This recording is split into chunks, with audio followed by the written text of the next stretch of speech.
So just in case you don't know, there is a Galaxy Buds or a wearable app found from the Microsoft Store. So if you have Windows 11 or Windows 10, you can get the app. It's free and compatible with just about every model of the Galaxy Buds. So this video in particular is in regards to connecting with the Buds FE and the app itself. So the app is free. You'll just need to sign in with your Microsoft account, install it, and once you start up, you will most likely see that they're going to search for the nearby devices, and I would recommend pairing up your Galaxy Buds FE first and then coming back here again a second time and then just open up the Galaxy Buds case again with the earbuds in there so that they can appear and show up here. Okay, so if this happens, you'll just have to close out the Galaxy Buds and then go ahead and wait for it to show up. Okay, so just wait for that there. And once you open up the Galaxy Buds a second time, you'll see it show up here and it's going to ask you to let it connect. Just press yes and you'll see the model show here.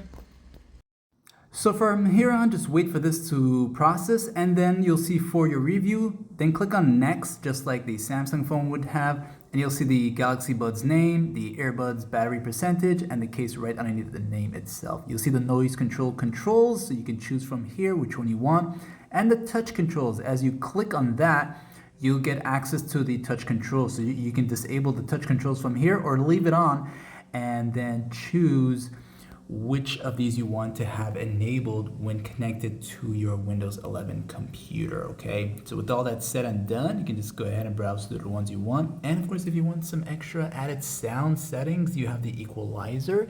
That'll give you additional options for your Galaxy Buds FE. And some of these are available for other Galaxy Buds model. Some have the ear detection for calls and some don't, okay? And of course, you got a few more here, such as accessibility and the reset to restart everything as it was before, the ambient sound. And again, depending on your model, will determine what features and settings you have. But just try it out. It's free. You have nothing to lose and give you somewhat the better experience with your Galaxy Buds FE connected to your Windows 11 computer. Okay, so like and sub if this guide was helpful. I do apologize for the noise in the background, but that's beyond my control. Thanks for watching.